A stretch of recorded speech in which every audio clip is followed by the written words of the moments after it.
How do you manage salespeople to boost their performance and increase sales?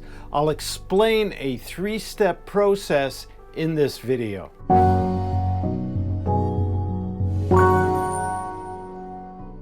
Hello, I'm Stephen Goldberg of Optimus Performance, bringing you practical tips on managing employee and salespeople performance. Salespeople are known to be difficult to manage because they have strong personalities. They're often highly independent, very driven, likes to do things their own ways, maybe don't like to track their activities in CRMs. Some of you have experienced that, I have, but I'm going to give you an approach to rectify that. So it's 3 parts. I'm going to cover part 1 in this video.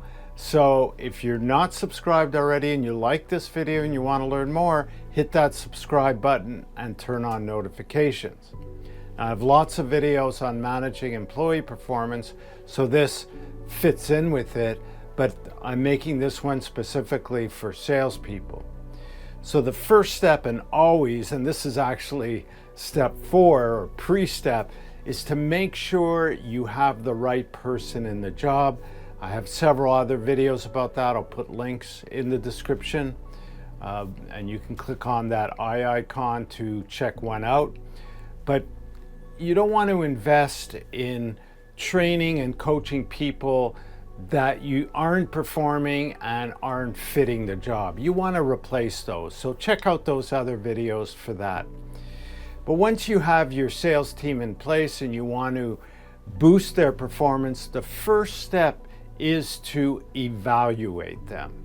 And of course, maybe you do annual or biannual evaluations, but this evaluation is really part of the development process. So I have a worksheet which I'm going to make available, and it's right here. So in the middle you have the competencies that are pretty much general for salespeople. There's prospecting, there's initiating contact, building and maintaining relationships, closing the sale, self-starting, resourcefulness, coachability, and working with a team. Now, some of these may be more important than others. You can add your own as well or modify this list. Maybe negotiation is something that is important to you. So on the left side of this is the level of importance for your company, your organization, for these competencies. And on the other side, or maybe I got it wrong. On one side it's the level of importance, the other side it's the level of achievement. And there's 2 check boxes in each of these columns going down, which aligns with the row of the competence. And one is for you, the manager or the boss. The other is for the salesperson. So what I recommend is that, and there's instructions on the back of this worksheet. So I'm making this available for free. So there'll be a link in the description to where to get that.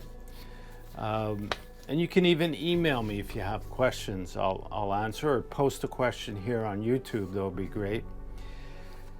So you want to have a meeting. I suggest do it with your team of salespeople and explain to them, look, I want to work on boosting your performance, helping you make more sales. You'll make more money, the company will win, everybody wins, right? And so you hand out this form and you explain that for each of the competencies, they should set their level of importance, their perception, and their level of achievement. Do the level of importance column first, then do the level of achievement. And there's a box on the left for them, and right next to it there's a checkbox for you. So you go through that and explain it to them that it's part of helping them develop, and from this you'll work out a plan with them where they need to focus. So you have them, don't do it in the meeting, just explain it, let them go off and do this on their own. So it's their own perception. They're not influenced by their peers.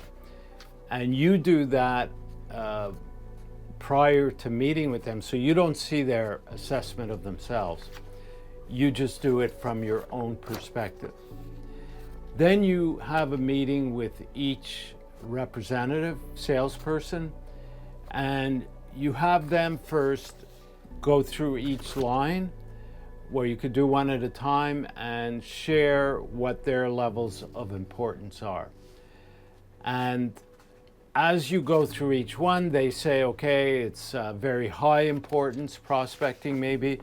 And that would depend on the team. You know, some companies have people, that's all they do is prospect, and once they qualify somebody, it goes to an account executive or something like that.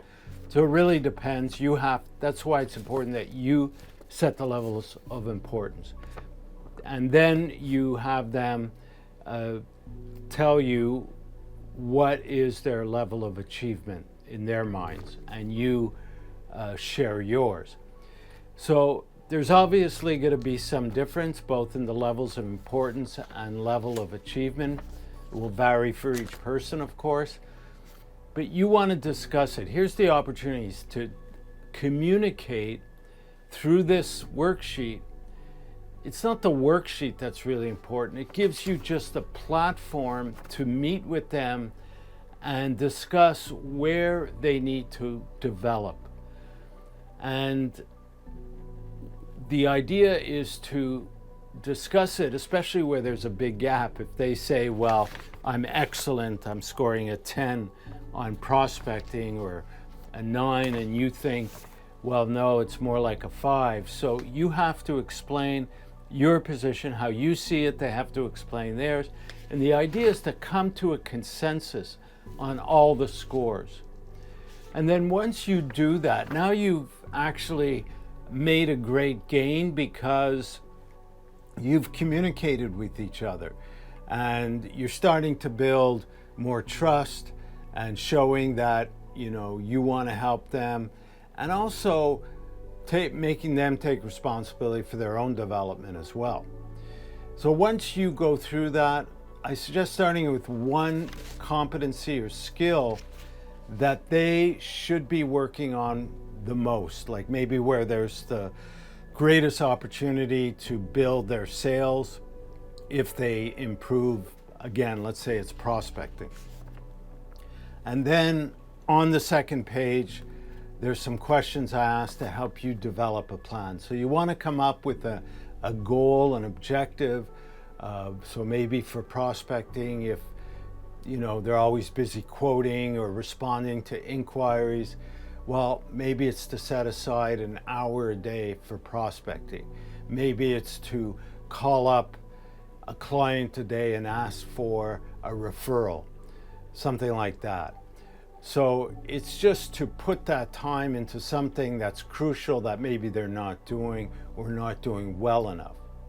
And then you set a written goal. I have a space for that on page 2. And you figure out how you're going to track and measure that, maybe, you know, through your CRM or some other way. But you want to be able to measure progress and track it. And then you want to set a follow-up date. Well, you also want to consider the training and coaching that they're going to need to achieve that goal or to improve that skill, and how are you going to deliver that. And that's where your support commitments really come into play, and you can note that down on this document as well. And then before you wrap up the meeting with them, schedule a time when you're going to follow up or provide a coaching session. Maybe you're going to be the one coaching them on these skill competency developments, and that's great if you have the time. That you should have the time. That's your job, and you know, you want to make sure that that's set in the calendar and there's an invite set so that it's rock solid, and you continue the process. As you see improvement, and it's becoming more of a habit, let's say prospecting, you want to go on to another competency. And because nobody's perfect and everybody can improve, and that's the whole idea of that. But it's also the idea that you're giving them attention, you're also identifying something that you're tracking and measuring, and there's that old saying, whatever you measure improves, right? Or track, it improves. So you want to be able to do that. That's what data is for. Now, maybe you don't have highly objective data for each of these things, but as long as you exchange and you come to an agreement on the scores or where the person's at, then that's a big step forward, I think. So this is part one. Do the evaluation. Now, these competencies come from our PXT Select Psychometric Assessment, the sales report from that assessment. And that's another great tool, whether you're using or interested in the PXT Select, because with that tool, and I'll put a link to other videos I made about that, you can create a performance model for you based on your top performers, top performing salespeople, and then generate a report of your salespeople, each one showing how they compare to that model. And then you could also use it to hire new salespeople, because you want to replace the bottom performers. I go back to how I started. The bottom performing salespeople are probably not fit for the job, and you want to start looking to replace them. You should always be recruiting salespeople, maybe even employees. But salespeople, they come and go, they get lured away. So you always have to start filling, just like sales, filling your pipeline with new prospects that can elevate your sales. So again, to recap, print out this form, this worksheet, meet with your staff. Well, first read it, read the instructions, meet with your staff, hand it out, have them go and do it on their own. You do each person on your own. Have a meeting with each one and come up with, come to consensus on the scores, come up with a plan on where they're going to improve, choose the most important skill or competency to have them work on, set a goal, look at training and coaching, how you're going to provide that, and then set a date to follow up and review. And don't forget to measure and track your goal and objective. So again, if you haven't already subscribed to the channel, do so now. I'm going to be publishing the second part of this, how to actually do that evaluation session in more detail. I've just given you an outline of that right now. So turn on notifications. Thank you for listening, and we'll talk again soon.